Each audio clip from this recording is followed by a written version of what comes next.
Do you like country music? Head down to Morris, Manitoba, July 25th, 26th, and 27th for the Howl at the Moon Festival. This year's festival features a number of high-profile acts, including Lone Star, Emerson Drive, and Dean Brody, as well as a host of local Manitoba artists such as Greg Arcade, Franny Klein, Aaron Starr, Chris Michael, and many, many more. The festival started as an event to bring a huge opportunity to local Manitoba artists by having everyone sharing a huge bill, and it's only grown since its inception. There will be shuttle buses from various locations if you can't drive, there's camping, day passes are available, weekend-long festival passes are available, and a lot more. You can find tickets and more information at howlatthemoonfest.com, and be sure to follow the festival on Facebook or Instagram. The podcast is coming up on 400 episodes very soon. And over the years I've been doing this show, I've interviewed a lot of local musicians of all genres. In most cases, I'm always happy to have the people who have been on the show back on again in future.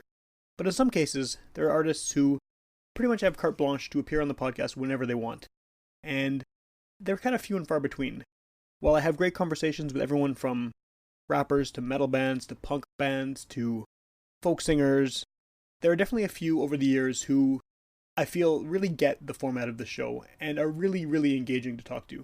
And the guest on this episode, Quinton Blair, is definitely one of those people. This marks his third appearance on the podcast, and surprisingly, his first solo appearance on the podcast. Previously, he was on one of our live shows, and he was on an earlier episode a few years back, alongside Country Steve. But this is my first opportunity to really sit down with him and have a conversation one-on-one over an extended period of time, and it was great. Quinton has, basically since I met him, been one of my favorite people to interview. First of all, his songs are great. He's an award-winning country singer, folk singer, singer-songwriter, whatever category you want to put him in. And on top of the great songs, he just is a really thoughtful guy who has a lot of interesting things to say about what he does and why he does it, and the process with which he comes up with his work. So we sat down on my back porch. Quinton played a few live songs, and it's just a really great conversation. Again, I feel like he's one of the people I've had on the show over the years who really understands why a podcast can be a great venue to talk about your work. You know, over the years, I've had some people coming on the show who really just want to promote an album and aren't really interested that much in the conversation side of things. But I realistically could have talked to Quinton for 2 hours, 3 hours. We could have gone on for a really long time, and I don't think it would have been any less of an engaging, interesting conversation. So, I mean, on one hand, you've got a guy making great music. I don't think it's a stretch to say he's one of the best country folk roots artists in Manitoba at the time. He's certainly been successful in his career, in making a name for himself, not just in Winnipeg, but especially in the rural communities outside the city. And he's just a down-to-earth, awesome guy. So I'm saying it now on the air that Quinton Blair is welcome back on the podcast anytime he wants. I'm happy to make room in my schedule to talk to him, and I hope you enjoy this podcast, because I do think he is a one-of-a-kind guest, and someone whose music, and who just as a person, you should be getting to know. This episode of the podcast is brought to you by our friends at the Park Theatre, Winnipeg's premier concert and event venue. If you want to find out all the great shows they have coming up, go to myparktheatre.com. You're listening to Garbage Hill, Winnipeg's first podcast network.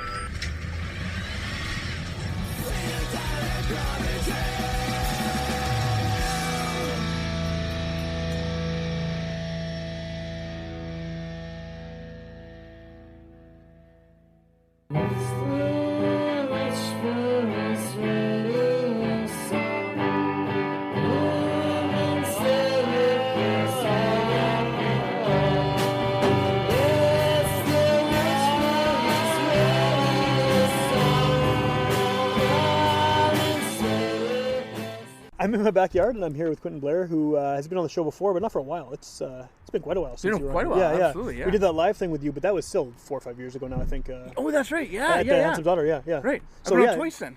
Yeah. That's number 3. That's right, number 3. Oh, yeah, fantastic. Yeah, Yeah, that's right. So, I mean, I guess, like, I think that at this point, I've talked to you enough times that I know where you're coming from, I think. As a musician, I mean, you seem to be consistently playing a lot of shows and just... you're out there. Right. You're out there quite a bit. And I figure instead of doing the whole basic, like, where is this coming from, what's your background, I have maybe a weird question to start off that I've been thinking about not specifically about your music, but about music in general, and Yeah. I want to know what your take is on it. You're someone who, from my impression of your songs, you tend to localize things in the stories, and I've often wondered, do you think that adds to people's enjoyment of the song, or do you think it maybe makes it, how do I word this, like, is it more important to make a song universal, or by making it not so specific to a location, or do you think it's more important to have the kind of authenticity of talking about something hyper specific? I think hyper specific, absolutely, because I think like if you're listening to I don't know, I'd use like Jason Isbell as an example, or even like a Jamie Johnson or something like that. Like when you're Brent Cobb, another guy, and like I want to hear where they're from, and I want to hear what their stories are about there. Right. I don't want a blanket statement saying like just something very vague and unclear. Right. I want a specific, and I mean even in the song "Cover Me Up," Jason Isbell uses a line, and Percy, the Persepolis breaks open wide, the Percy Price breaks open wide, and the Magnolia's bloom or something like that. Anyways, I remember in the moment going like, I think he meant to say precipice. Right. And he said it wrong, and I'm like, that's cool. And then you look it up and like, no. He actually meant a specific Yeah. place and a moment and exactly matching up with the rest of the imagery. I'm going, wow, that's actually cool. And I think a lot of times I'm not sure if it's a Manitoba thing or if it's a Canadian thing, and we seem to like maybe not be as proud of where we're from. We don't want to sing about it. Well, I think, and the reason I've been thinking about this is because I hear a lot of artists. I mean, there are definitely people who are doing that, but there's lots who are almost trying to make it like an everyman kind of song, right? They're trying to get their characters, the people they're singing about, to be sort of, oh, you can fit your own face on this. But I like, especially if it's from somewhere I'm not familiar with. Like if someone from New York has a song and they're talking about some specific thing in their neighborhood, I like that. Absolutely. Because it makes me want to know where that is. And it also gives the people who are from that area, I think, kind of a personal, like... ownership. Yeah, exactly. An extra touch. Yep, to absolutely. That. So, absolutely. Do you think about that when you're writing songs? Because, I mean, you do focus pretty specifically on location. I think the reason why location comes into be such a sort of focal point of my writing is because I tend to write like I approach my writing as I would imagine a painter would. Okay. And so it's a matter of going, okay, this is the story that I'm trying to tell, and I need to add some color to the sky, and I need to have some kind of conflict on the ground, and I need to have some juxtaposition in the color, and I feel like that's the way that I structure a song when I'm writing it. Okay. And so is it conscious though, or is it just how it kind of comes out? I think it's just naturally how it comes out, but from a conscious perspective, going like, okay, what's changing in the second verse from the first verse? Right. Because now we've met the character. Now what's happening? Okay. And what are we going to use as sort of to paint this picture, or to sort of draw the listener into phase 2 of the story. Sure. So that makes sense. Yeah. So that's kind of a lot of where I come from. But I look up to those artists. I mean, and maybe it comes all the way back from Ian Tyson. I mean, he's been such a huge influence for a guy like me. Well, and he's very localized. Very much so. But at the same point, as much as kind of Ian Tyson, he was in Toronto, and then he goes out and he discovers this whole like buckaroo culture. The Alberta stuff, right? Yeah, but even they were down in like Utah and even California and stuff, and so buckaroos are different than like your typical cowboy, right? Okay. So all of a sudden he exposes this buckaroo culture and he starts singing about it. Right. But then what ends up happening is those people didn't necessarily want their story told on a broad scale. Okay. And then it almost like dilutes their authenticity. Right, because they have an outsider singing about them. An outsider singing about it, and then now you've got more outsiders kind of dressing the same way. And it's you could tell sort of people's Western heritage just by looking at them once you kind of know a lot of the even the difference between Manitoba and Alberta. I was having this conversation the other day, like the difference between, I mean, granted we're on the fringe of Western quote-unquote culture. Sure. I mean, we're considered part of the West, I guess. Yeah, but we're kind of just the beginning frontier of it. Sure. So we don't. I mean, I volunteer at a community pasture where we manage 2,500 head of cattle. Right. That's a pretty great ranch, but yeah, and there's probably 10, 15 community pastures in Manitoba. No, there's not 15. There's 5 to 10 probably community pastures in Manitoba, and they're just probably on a much broader scale in Alberta, and it's just and it's Saskatchewan too, and it's just kind of like that again. We're talking about this regionalization of music, but that's almost like it's like I go out to Alberta and I play, and I sing songs that I write about people from Manitoba, but they're so many of my songs are agriculturally based or cowboy songs kind of thing. That it's like it's this weird thing where I'm going there singing like well, this is a story from where I come from, and it's as much as we're both Canadian. Yeah.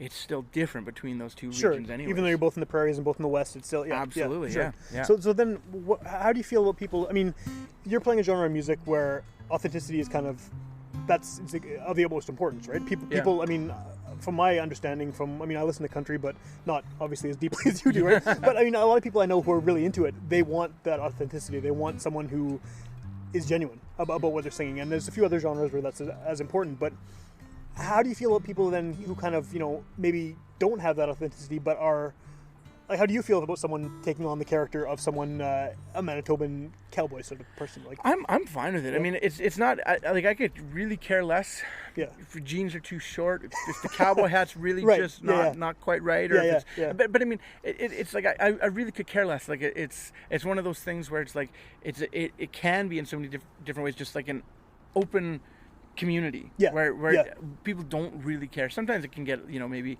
a bit of a like any kind of group can kind of have the people who are kind of cliquey or just like you're not like us, but like like Love says, that's right, you're not from Texas, but Texas wants you anyways. Sure, like, sure. You're welcome anyways to come in here. So no, I think where the genuineness comes in for me is the heart of the songwriting. Sure. And so you want to be, I mean, I live in this really strange world between like country and folk. Yeah. And it's like I wear a cowboy hat, so I feel like all of a sudden I'm up against the wall in some of those folk circuits. Yeah. And then at the same point, I like artistry and I like storytelling and I like playing just me and my guitar and sort of storytelling and rambling, as you can tell. Yes.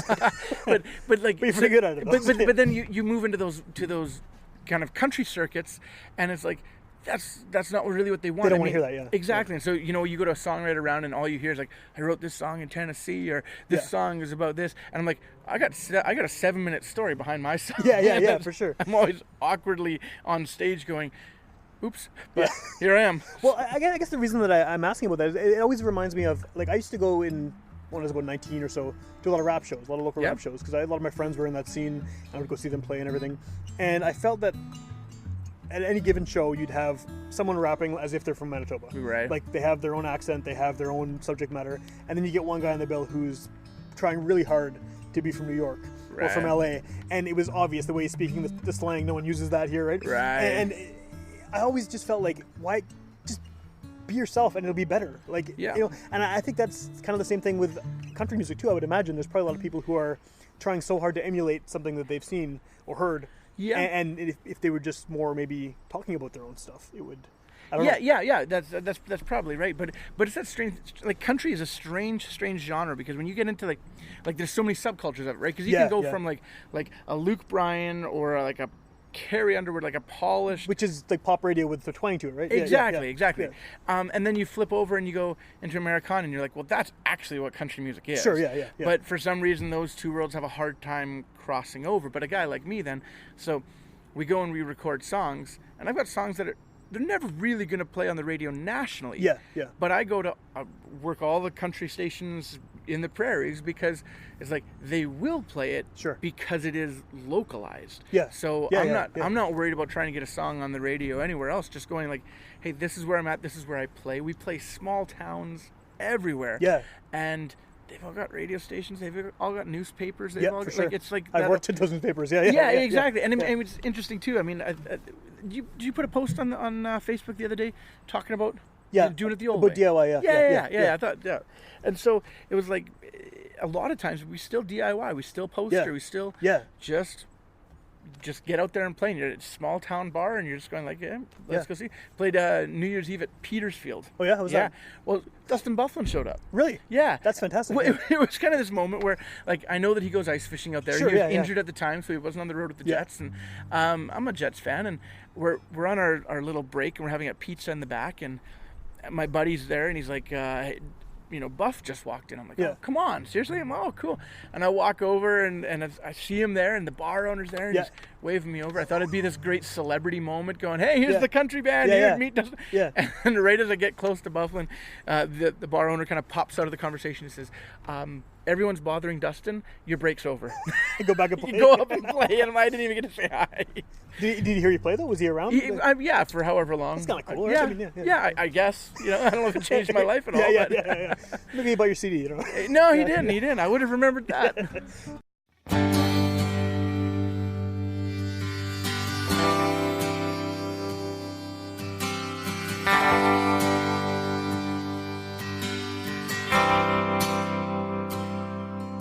Well, the round bell feeders, it's empty still.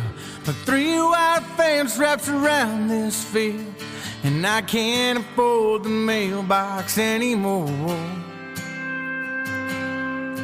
Well, the cattle picked through the last of the hay was all full of mold 'cause of bailed in the rain. So I turned them out just to graze on the standing corn.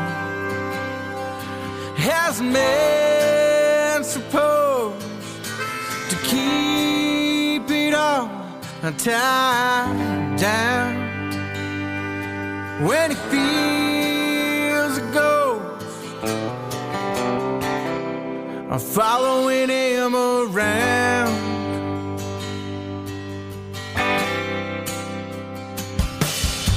Is it old money running a small town store? Where they stole it from Steel Town the night before, send it away for the day to bring it back again. They're just cutting it out, dropping it up, stealing her bones for another cash crop. Some days I think they'll let anyone buy this ground. Hasn't been supposed to keep it all tied down. When it feels a ghost, I'm following him around.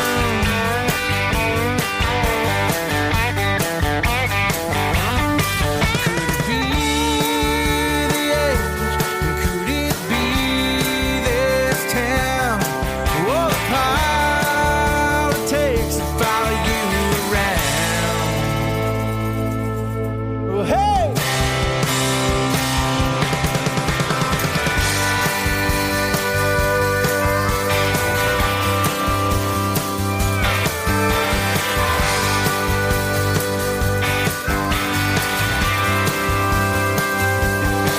Well, it won't be long till we're shipping again, and stripping the leaves as the frost settles in. A second pair of socks just to walk across the kitchen floor.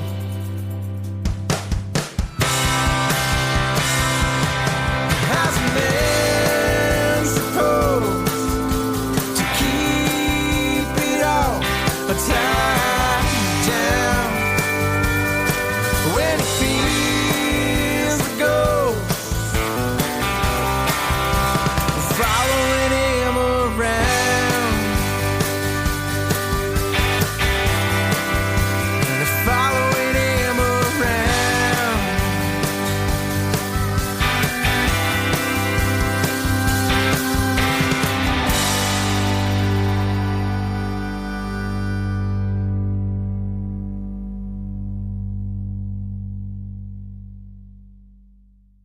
I think that the DIY thing too, it's like what I said in that post actually was that you don't have to be a punk band to That's have right. those kind Yeah, of aesthetics, like absolutely. the punk rock attitude. And I think that like what you're saying is exactly right. Like you're playing all the small towns, you're hustling like that and getting your name out just by the constant work, right? That's right. And I think that's what kind of bothers me. I mean, you know, who am I to say that I haven't been in a band in a decade? But like I see a lot of bands that are just trying to use the internet, which is a great tool, but to just I want to be famous. I'm going to do everything geared at making myself famous rather than geared at organically building an audience kind of thing. And I think you've done that pretty well. It's weird though, right? So I mean, I don't know. It's been 4 years I think since I put out the Cash Crop EP. It's been that long, really? It has been, yeah. And I've been writing a bunch and just kind of like, I think every artist kind of goes through peaks and valleys and stuff like that. But now you come out of it and you're going, we put out a new single, and then you're sitting there going, what is Spotify? Yeah. I still don't use it. I don't know. Yeah. But I'm sitting there going like, I have no choice. That's a metric. That's a metric. When a venue's going to call you, when a promoter, when you want to work on a tour, Charlie Major comes through and I say, hey, I want to jump on that tour. I want 15 dates. Yeah. And their management takes a look at my stuff. He's looking at the number of spins that I have. And Spotify, I guess, just seems to be the popular one. I don't know. But I just spent hours just researching, like, how do I get more spins on this new song than I did on the old songs? Because when I put it out 4 years ago, you didn't understand the value of a playlist. Yeah, of course. And now you need to learn how to get on these. And so it is interesting that that's the dichotomy of my whole career here. You go to a small town. Yeah. There's no Wi-Fi. There's bad cell reception. They don't care about Spotify. No one cares about Spotify. They all put CDs in their trucks. Sure, yeah. Perfect, yeah. okay? So that's your crowd. That's my crowd, and I'm okay with that. But then, like I said, then your metric, the judgment by industry on your success is based on spins. Right. And so it's kind of like, same thing. They don't care how good your record sounds. That's right. They don't even listen to it. What do other people think about it? And if you've got 500,000 spins, that's better than 1,500 spins. Yeah. And you're just sitting there going, like, how do I kind of go through this? So, but at the same point, I think what the internet is doing is it encourages this localization of music, right? Which is great. So it used to be, you don't need a record label to put music out. You don't need an agent. You don't need a team. You just have to learn how to do all that stuff, though. Exactly. You got to learn how to do that all yourself. Yeah. You just go and hustle. Yeah. And then you can get work, and then you can improve, and then your songwriting chops get better.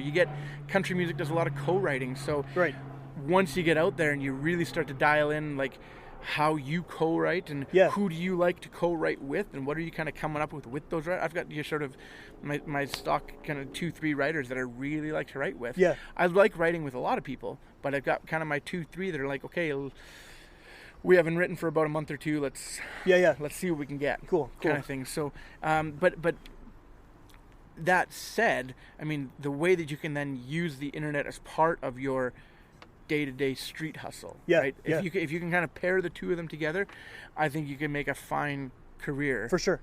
And just do it all yourself. Yeah, which is great, because I mean, even a decade ago that may not have been possible. And I had a conversation with a fellow Winnipeg artist who was doing really, really great, and someone who I looked up to. I liked the writing, I liked the style of music, the production was slick, it was country, and I'm just like, I dig this. And we went out for lunch, and it was this strange moment, because I always thought, okay, I need to find my way into a record label. I need to find my way into an agent. The traditional way of doing things. Exactly. Right? And as we were kind of ending the conversation, he's like, you know what? I'll tell you something. Like, I envy what you have. He says to me, and I'm like, I don't. What does that mean? I don't get it. And he's like, this is the lowest the project will ever be. And I said, he's like, you can book a show, you can write grants, you can write songs, you can manage your own career, you can do all these different things, so that no matter what happens tomorrow, your project is one day better. Sure, yeah. As opposed to somebody who's sitting there going, and it's just given there, and then all of a sudden you lose one cog in that wheel and the whole thing falls apart. And you have to learn all of this stuff that you're learning, but from the top down. That's right. That's right. So it was kind of that interesting moment and that was probably one of those key moments for me to just say, I don't think I care. Yeah. That's the point that you have to get to. I even had a guy reaching out to me on Instagram today, and it happens, I don't know, not that regular, but regularly enough. I'm starting out, I'm writing songs. Can I pick your brain for a bit? Absolutely, because I did that to other people. Of course, and they gave me the time of day, and that's where you get that nugget of conversation to go like, wow, you know what? I don't actually care that my song doesn't get on the radio. I don't actually care that I didn't get booked at this folk festival. Yeah, because I'm just being me, and if you don't like it, I don't care, because I'm not trying to be anything I'm not. Yeah. Right? And I guess when you get to that point is when you kind of are able to do that, right? I mean, everything builds up to that point where you kind of, the light bulb goes off. But I think there's a certain maturity that comes about too. That you have to sort of hit that moment of going like I'm comfortable enough in what I'm doing that I don't care. But in the beginning, you're always like, oh, what do they think? Oh, what do they think? Oh, was that story okay? Was it too long? Am I talking too much on stage? Or and once you can kind of shed all of those insecurities that are just a part of playing music, then I think you can just kind of be like, for sure, it doesn't matter anymore. So, and that's why the whole like infrastructure too of people doing things like podcasts and zines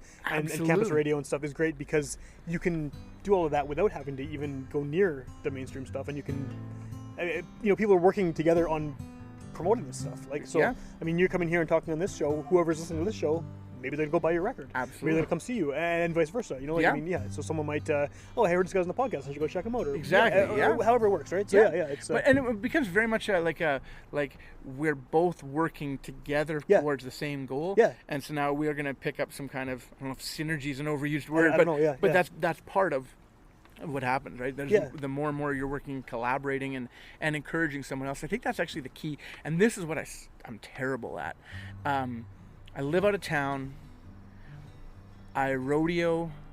I love riding my horse. I don't like people. right. So it's this really weird thing. It's like I can be on stage and I'm that's part of me. Well, you're in your element there. I'm right? in my Yeah. element and I'm fine. But I'm not the same person when I'm sitting around the table with a bunch of strangers Sure. or just in a big crowd. And so I like my time on the farm. I like being in the back country. I like just kind of surviving Sure. very minimally. So, but I think that the secret to localization in music is being a part of it. You have to be involved. Yeah. You have to be involved. Yeah. And so even if you're that up and coming artist who's just learning how to find your feet and find who you are and stuff like that, the most important thing for you to do is go and see other artists. Totally. Right? And be a part of the community. And so that's all the time I'm just thinking like, man, I should go and do that right now. But then at the same point, you're sitting there going like,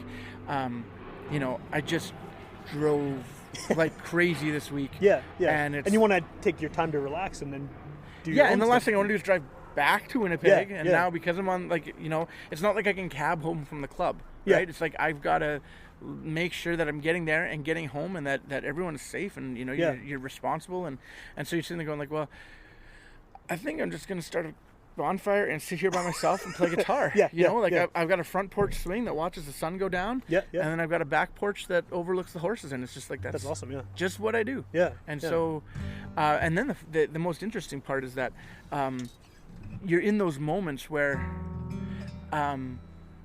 like, the most soul-filling experience for me Yeah. is to sit on the front porch. And I'll have the window open. It's right outside of my daughter's room, and Yeah. I play songs to her every night before she goes to bed. Oh, that's and cool, so I'll sit there, and I'll just play for an hour. Yeah. But just pull out random songs. Yeah. Like just like, hey, what about this? Like some cover you learned 10 years ago or something. And, And it's like this really fulfilling to me because I wouldn't have even necessarily studied the cover. I just have this.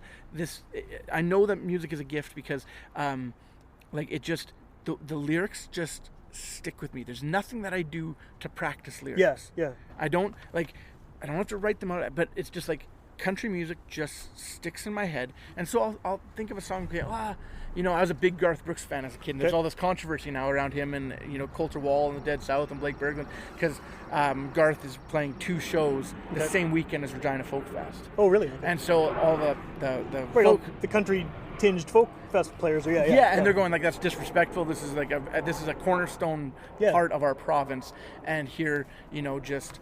Garth is coming in and is going to sell his 60,000 Of course, tickets. yeah, both nights sold out, I'm sure. Exactly, Yeah. but now how does that affect, Jason Isbell's show or right, all those different kind of elements to it. So Coulter kind of spoke out against that, but Garth was one of those first guys that showed me cowboy culture, believe it or not, because on every Garth Brooks album there was a Western song on it. And so for whatever reason I just kind of sit around and all of a sudden I'm like, hey, thinking about that album. I wonder if I could sing that song. And just kind of like noodle around a little, and you find it and you play it. But that's soul fulfilling to me because it's not the polished like 6 days on the road into the Mavericks, into my own song, and then into this story, which is like we've got that set list just hammered down. Right. So you're just free to play whatever you want and however you want to play it. Absolutely. And then the only person judging me is my daughter. Right. And then she basically every once in a while I'll hear, can you add that to my playlist? Yep. That's awesome. Yeah, I can. Another one for the good guy. Yeah. That's cool. Her favorite song is Sundown. Okay. So it's funny that she's, 7 years old singing. Yeah. I could see her lying back in a satin dress in a room where you do what you don't confess. And I'm like, I'm just glad you don't know what that means yet. Yeah, for sure. But it's fun to kind of like have this musical experience with her. Yeah. And it's just so soul fulfilling for me. And I'll play Clay Pigeons. Yeah. From John Prine, just because I want to, and let's see how far I can get through the song. It's almost like a little bit of a fun little, I don't know, maybe I just have weird things that I do. No, that makes sense. Porch, that makes sense. Though. I think yeah, for sure. Yeah. Because you're like you're practicing too. You're exercising, the muscle memory from the songs and voice and everything. Yeah, exactly. Yeah.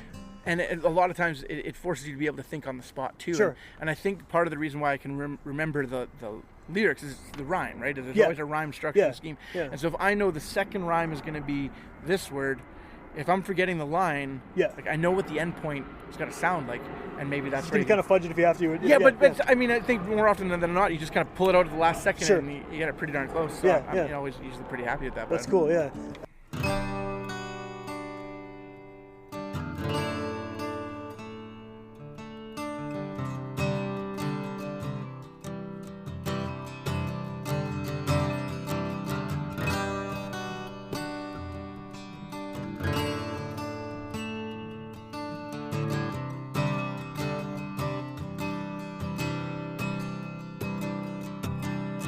Met him on a road one night in a sleepy rodeo town.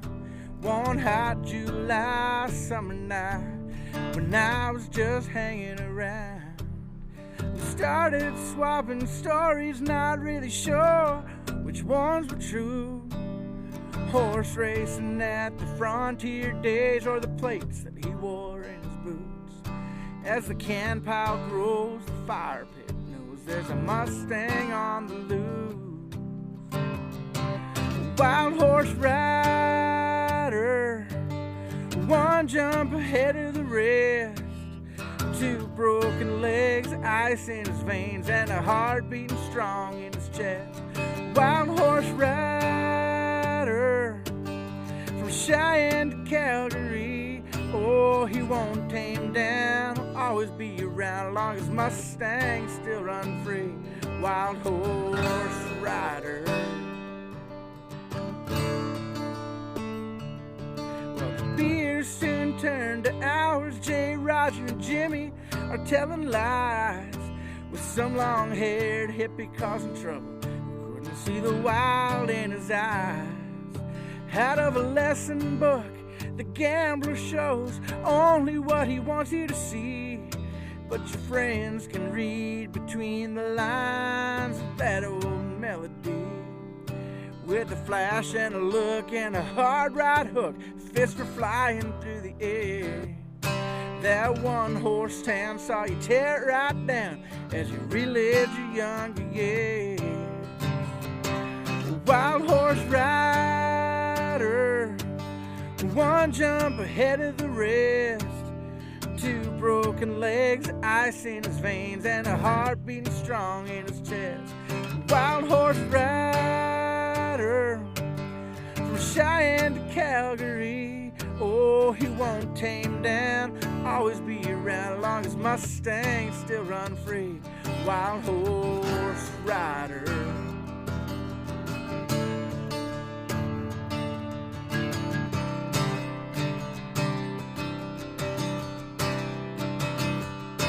Oh, he's still out on the road, riding a Hancock just for fun. Well, his horse racing days are over now, but the cow milking's just begun. And sometimes over a fire at night, I can see him look to the west. Well, then Kenny leans over and he says, just forget it, boy, it's the thrill you love the best. A wild horse rider, one jump ahead of the rest. Two broken legs, ice in his veins, and a heart beating strong in his chest. Wild horse rider, from Cheyenne to Calgary. Oh, he'll wander all across this prairie looking for for a soft place to land, wild horse rider. Wild horse rider.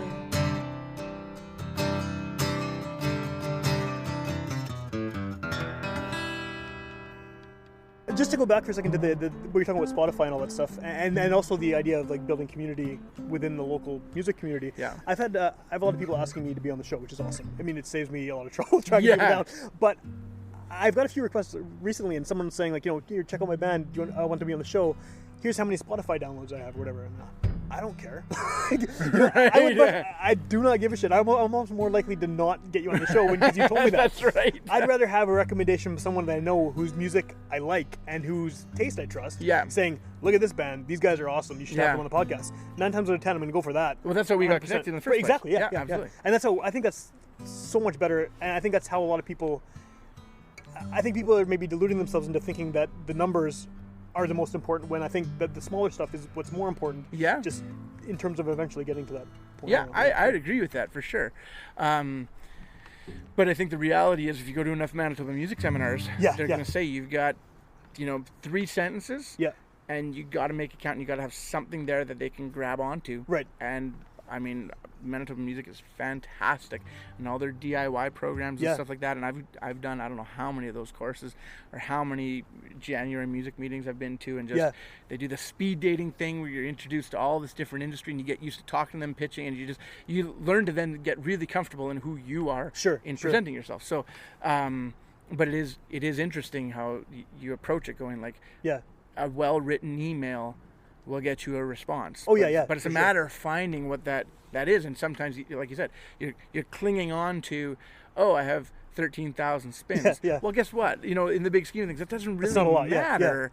But it is also important to find what does matter. And I think, I mean, I don't know. I guess I've never had a million spins, so I never have to worry about it. But I guess also filtering who you're talking to, right? I mean, some people are going to be really impressed by however many spins it is. Other people are going to look right past that and want to hear the song. So I guess it's kind of I think that's probably a huge part of it. But it is interesting though. I like where the future of music is going. As much as I don't sell albums like I used to, and I've only been around in this business for 10 years. And it's like to see the difference of like, man, there were nights where you're like selling 17 records, and you're like, for me, I always counted that as a huge success. That's awesome, 17 records at whatever, $20 a record, I'm like that.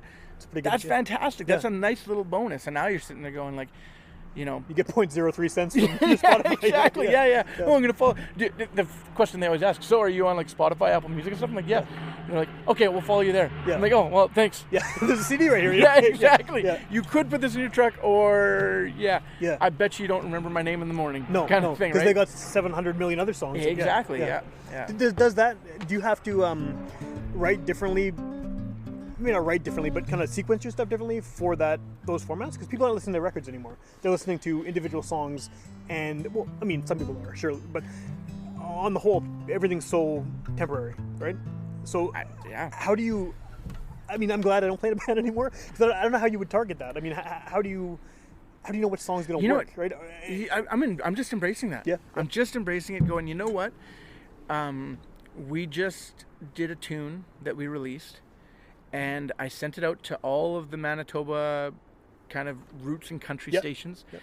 I made it available to them before available to the public. Oh, cool. So people can't even stream it yet. June 28th is finally when they can stream it. Cool. But I wanted radio stations to have it for a month first, do the whole kind of circuit, go and talk to them, play the song, get that FaceTime with them, but show them like I still value what you do. Yeah. As opposed to the reverse. If you talk to Mike Denny from MDM Records, we've had this conversation numerous times, going, if you've got a radio act that you're trying to break, you got to have 1 million spins on Spotify before the radio station is going to add it. Yeah, they're not even going to look at it. Yeah. Right. Yeah. So it's almost like the reverse of like, how are you going to break this new act? And I'm sitting there going, what do you? Why? Like, I mean, it's different. It's different for me because it like I already know I'm a live music act. Yeah. I'm not a radio act. And you already established too. I mean, absolutely. But the key thing that I need to recognize is like what drives me as an artist and as a human being? Yeah. Playing live. Yeah. It's personal connection with the audience when you're playing live, and I get that when it's just me and my guitar, or I get that when it's the full band, and so that's what drives me on. So then, getting the spins and stuff like that is not such a big deal, but the important part for me is the FaceTime element of it and the human relationship element of it. So I'm sitting there going, I'm perfectly fine that there's no pressure on me to put out a record anymore. Yeah, it's true. Yeah. I mean, we've got 12 songs that we could put out right away if we wanted to. Yeah. But we've got these just different ideas and then it becomes your marketing plan. Okay. Sure. What does your next 36 months look like? And when are you releasing? And why are you releasing? And what are you doing to support that release? Yeah. So then, like this part about being this country artist, so the song that we've got right now is a polka. Okay. So it's an up-tempo kind of country tune. It's great. Brenton Dorvaldson's just sawing on the fiddle, and I love it. The next song, it's like, I think we might do an artistic video with a string ensemble. Oh, cool. But, here's this, like, cowboy act. Yeah. And then here's this clearly folk singer act. But there's no one sitting there going, how does that fit on the same record? You can be both. I am both. Yeah, you're right? both. And I'm comfortable with that. Yeah. So then, yes, I like playing rodeo dances. Yeah. Yes, I love playing folk clubs. So yeah, that's well, I guess the accessibility to any kind of music you want now means that listeners who maybe don't want to hear any of the rodeo stuff, they can just go right into your folk stuff and stay with that. Yep. Right? Yeah. Well, it is interesting because this song might change it because it's just such a kind of a boot stomper kind of song, and it's already taken over. I used to always close shows with Blues Man because it's kind of this up-tempo bluesy, rocky country kind of thing. And then I thought Following Him Around would take it over, and it didn't really. That's a good song. I like that song. Blues Man just kind of stayed out on top. And then we started playing this song, and before anybody knew it, this was the barn burner. Oh, cool. And this is how you have to end every show. But it's interesting though, because what I'm really trying to develop is this idea of like, yeah, that's me, but yeah, that's me too. So I'm actually excited that I don't feel pressure to go, I got to put out 10, 12 songs today. Sure. I can put out a song today, and I can put out a song in 3 months that's completely different. Yeah. And I can still do get the same kind of cycle out of it, booking the shows out of it, and that kind of thing. So, yeah, that's a good point, actually. Yeah, for sure. Yeah. But I think the important part, we kind of touched on it before we went on onto the air here, but we talked about content, and it's like, I think that's what it is now, is content. But that's what makes your local artist be successful in a local market. Oh, totally, yeah. Content, but like if you can have good videos to support good songs, and you can spit out 3 songs a year, let's say, that's not a lot. No, it's not. But if you could spit out, the problem is that all of our funding bodies are based on EPs and albums. Yes. So, I mean, you can get singles, but like even with Manitoba Film and Music, or even Breakout West, the West Canadian Music Awards, it's like 6 songs or more. MCMAs, the Manitoba Country Music Association, still 6 songs or more. And so did Cash Crop not qualify for any of those? No, because it was 4, right? That's right. Yeah. That's right. Because I did it based on how much grant funding I got. So what could I afford with the grant funding that I got? That's what I could afford. So that's what I put out. I might be a little bit more, I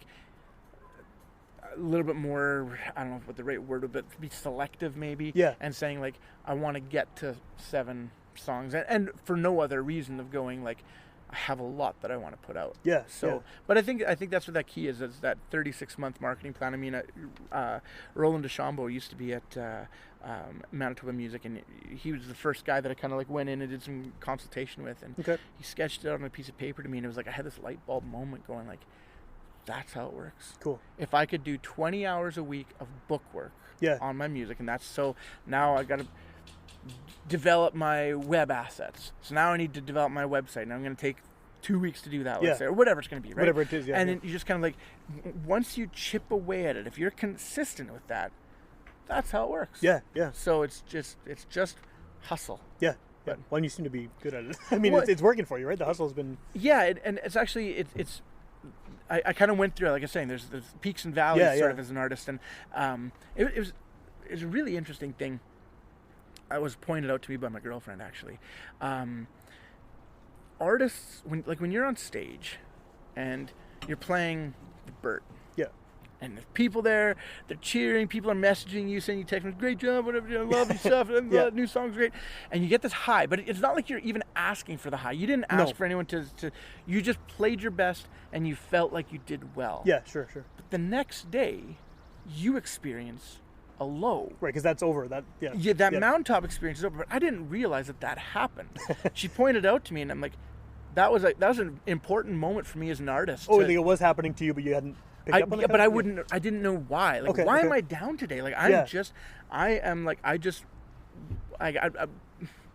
depression is a really heavy word to use, but like, why am I just unmotivated? Sure. I don't want to do anything today. I don't want to talk to people. I don't want to see people.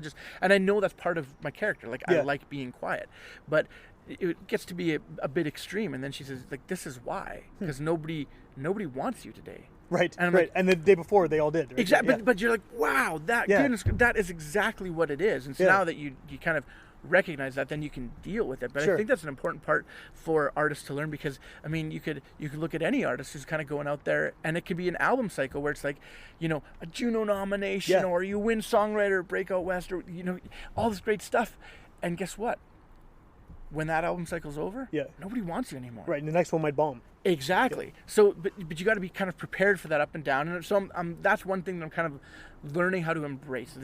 All I do is just say, okay, you know what? This is why I'm down. Okay, you know what? I'll try to go out and work with a horse for a bit. Try to get recognizing it. Right, is just the key.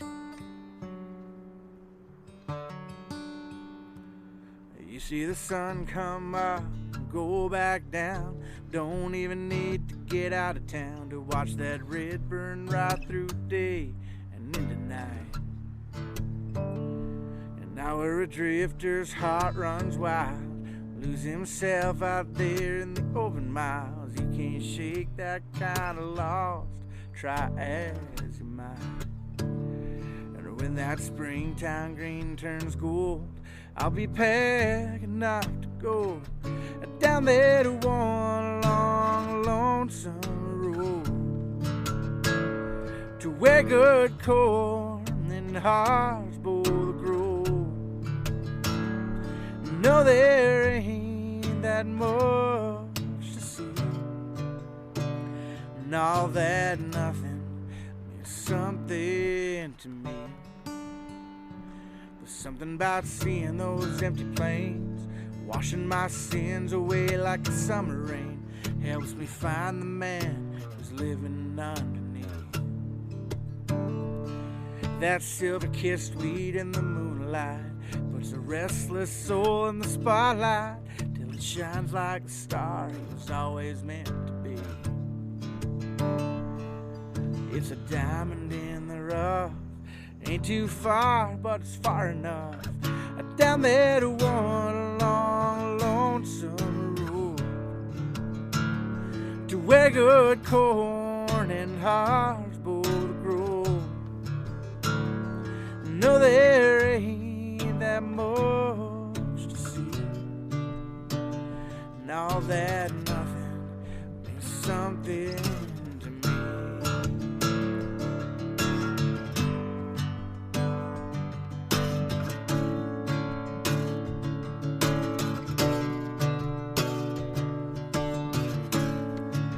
Something about this wandering alone, it's a lot like going home. Down there to one long lonesome road, to where good corn and hearts both grow. No, there ain't that much to see, except everything. And all that nothing means something to me.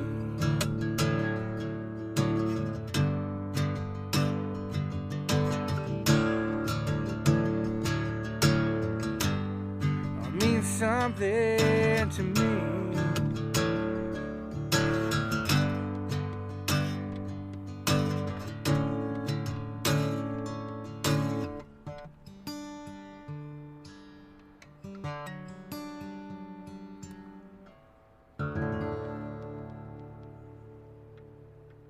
But kind of went through this this downturn, and it just kind of sucked out all my motivation. And I'm just like, I love playing music, but I don't think I have what it takes to do the book hustle anymore. Yeah. And we went into the studio in December, got the guys together, put the tune together, and you start getting excited. And now it's just like, I don't think my fire's ever been this hot before. Cool. With just like drive. Yeah. Drive, and just knowing where I'm going. And just from the one song too. Just from the one song. That's cool, yeah. And then, but now, why is that? Because now I've got my 36-month plan for 7 songs. Yeah. And now I know which videos we're going to do, when are they coming out, where are we getting them done, how they're going to be different, how they're going to be artistic, yet still demonstrate the show. Because next year, I want to go to play a folk festival on a Friday night. I want to play a rodeo dance on Saturday night. And I want to play backyard barbecue on Sunday. Right, which are all completely different audiences. Exactly. Yeah. But I want to do that all the time because that's who I am. So one way to kind of really demonstrate that is to just continually demonstrate all fronts of that. Sure, yeah, right? yeah. So it's not a matter of going, oh, well, it's a new record coming out, got to be careful to not make it too folky because of this. It's like, no, new song. Right, and the song can be as folk as you want. Absolutely. Yeah. And then the next song can be as country as I want. Yeah. So it's almost you don't have to worry about being the guy with the cowboy hat in the front cover of the album, and then people being turned off potentially, right? Right. Yeah. So it's this weird, I'm definitely getting excited and embracing the localization of music and taking that stress off. Yeah. To say, like, you know what, if I never play whatever folk festival anywhere, I don't care anymore. Yeah. Whereas before it's like, I gotta play. And then, Zach Lucky's playing it. Oh, Blake Bergen's playing it. Oh, Kayla Lukey's doing fantastic with this. Oh, Kai Cater, wow, she's taking off. Joey Land, oh, this is Del Barber. Oh, and you're just like, I want to be like those guys. Like, those are my friends, but I want to get there. And just like, you also get to the point where you're just going, you know what, like, I'm happy with where I am. Yeah, that's good. That's a good. And it makes me, because you have this like a jealousy when I don't know, maybe jealousy isn't the word, but when you see somebody else doing something, it naturally it appears better than it is. It's the social media at its finest. Well, they're doing the same thing that you're doing, but it's just you see the success part, right? Exactly, and you're saying, Belle Plain, she's down on European tour with Coulter, and they're doing fantastic and stuff like that, and then you break it down, you go like, she's working hard. Yeah, well, it looks great, but do I want that for 3 months right now? No. Yeah. So I'm okay just doing my own thing, but it makes me then 10 times happier for Mel to see her have success like that than it is for me to be like, and it's funny because there's Zach, there's Del, there's Blake, there's me.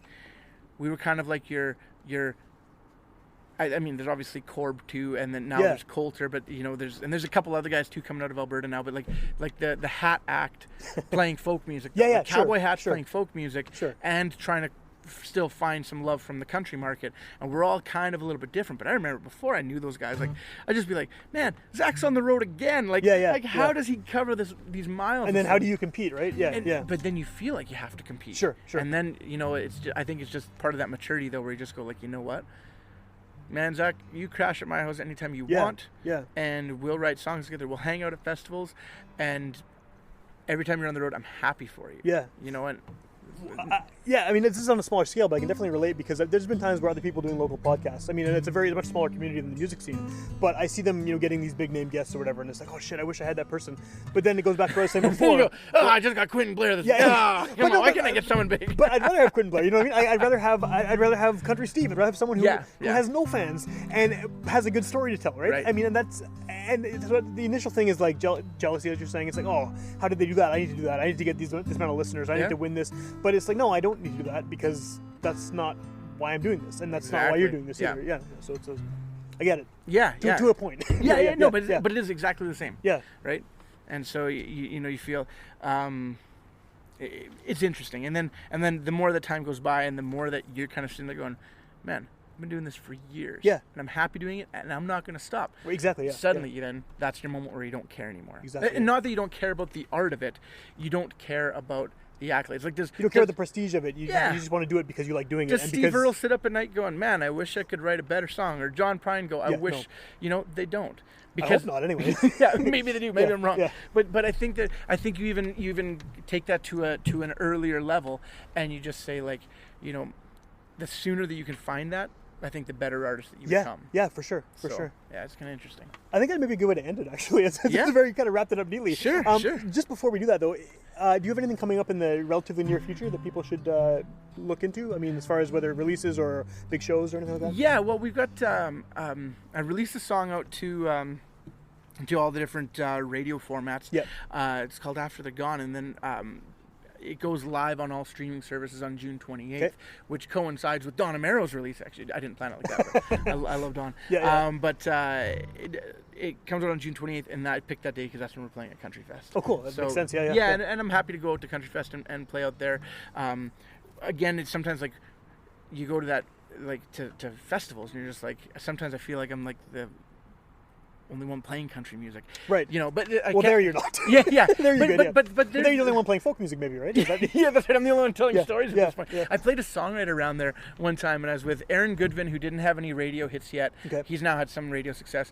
Aaron Pritchett, myself, JJ Shiplet, and then Wendell Ferguson, who's like guitar player extraordinaire and whatever. But so the only real star at the time with us was Aaron Pritchett. Right. But it was funny to kind of go and sit there, and you could see that Aaron Pritchett and Aaron Godwin were kind of the same. They're both good dudes, whatever. And then me and JJ just hit it off on stage because we're just kind of that gritty storyteller. Sure. Here's what this song is about, and it's not necessarily positive and upbeat. Yeah. It's like it's just a real song. Yeah. And so which is what we were talking about before. Exactly. Yeah. But there, and then the last time I was at Country Fest, we were playing, and it was right after Merle Haggard passed away, and he was supposed to be out there, but then it was just the Strangers. Right. Yeah. And I remember this really weird moment where I was playing, and my song ends, and I could hear the Strangers playing on the main stage. Oh, cool. So I'm going like, this is just the best. Yeah. This is country music. And then I played a tribute to Merle and stuff like that. Cool. And it was, I don't know, I felt good about doing that. But there's been other times too where you go to a festival though, and you're just like, there's just not a lot of country music. I mean, and I get opinionated about it, right? Yeah. Well, that's what you do, right? Yeah. So sometimes I am there, and I'm like, the only reason they hired me is because I'm just. They want a token country artist. They want a token hat country artist. That's what I am here. Totally. I recognize it, and I'm good with it. But no, Country Fest did really great job of bringing some good 90s acts this year for Country Fest. But yeah, cool. June 28th, that's coming out. And then we're just kind of crisscrossing back and forth across Manitoba, Saskatchewan. That's kind of our main stamp. Yeah. And then I also do what's called ranch rodeo. So we... you do your own, right? Yeah, I do one at my place. Yeah. You should come. I would like to. Yeah, that's great. Yeah. But ranch rodeo is kind of different than mainstream rodeo. It's not like bucking broncs and bucking bulls. It's like traditional cowboy skills kind of thing. So typically nobody comes to watch. It's more about the competitors than it is about the fans. Okay, sure, yeah. But I shouldn't say that. Come to my rodeo stuff. Yeah. But so that keeps us busy. So we got a bunch of weekends doing that, and then every other weekend is filled with music. So cool. That's awesome. Fun. And if someone's hearing about you for the first time on this show, what's the best way for them to find out, kind of, hear your music, find out when your shows are happening? Yeah, well, I mean, it's quintonblair.com is the obvious website. And then the only two socials that I really dig, I mean, I'm on Facebook because I feel like I have to be, and that was the first one. But I prefer Instagram. But beyond that, I'm not on any other socials. But it's at Quinton Blair both times. And the website presumably will have the dates and stuff like that? Yeah, absolutely, all the tour dates. And you could find me on Spotify, too. If you're into that. That's previously discussed. I finally learned out how to put my tour dates onto Spotify. Oh, nice. So that's cool. Yeah. Right on. Okay, awesome. If people want to hear more episodes of this show, including the past 2 appearances that Quinton made, you can go to witchpolice.com. All 390 whatever episodes are there for free download and streaming. You can also tune in on Sundays at midnight on 101.5 UMFM. And those are older episodes that get a boost a few months later. So, awesome. I mean, by the time this airs on UMFM, that single will be out. You might even have some more stuff out. Right, yeah. So it's kind of a cool way, if you happen to be in your car at midnight on a Sunday, which is prime radio listening time, and you get home, you can just go look it up. It's on Spotify, right? Right, exactly. But actually, I saw it on Spotify the other day. Yeah, that's cool. That's cool. Yeah, awesome. Everything's on Spotify. Yeah, exactly. This weird dystopian future. Except money. Everything's on Spotify except money. So far, anyway. Yeah. Right on. All right. Thanks a lot, man. Thank you.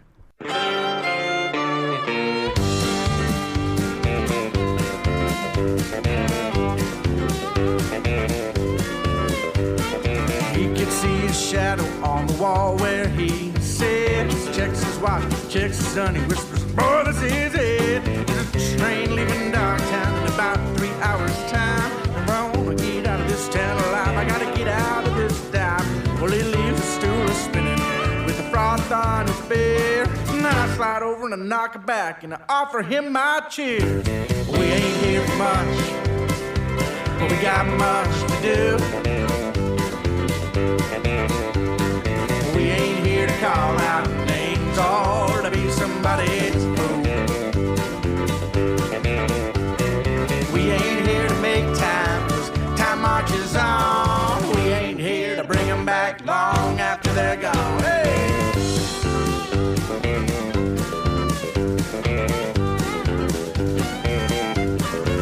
Well, she paces and she fusses as she's walking down the floor. She trips over a suitcase that's been tucked behind the door. She says, now, what can come of this, my friends? Well, I hope he knows that cheating and then leaving town ain't the only way to go.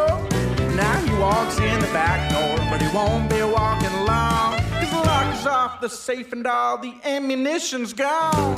We ain't here for much, but we got much to do.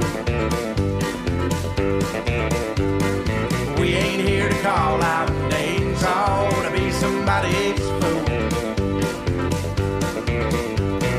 We ain't here to make time, 'cause time marches on. We ain't here to bring them back long after they're gone. Get gone.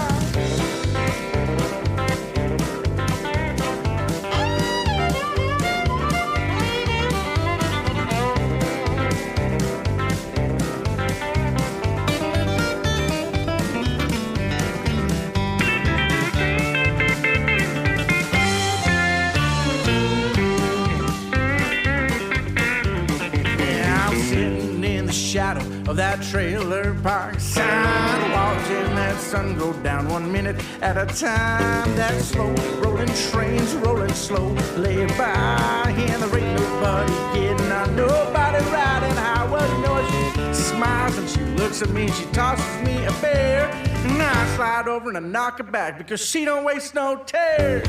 We ain't here for much, we got much to do.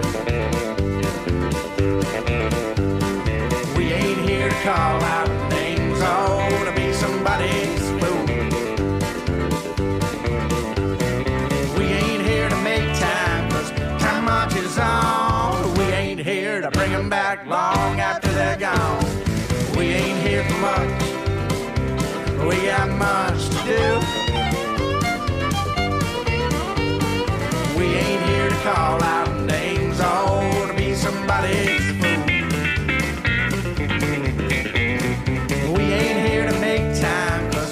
Marches on. We ain't here to bring them back long after they're gone.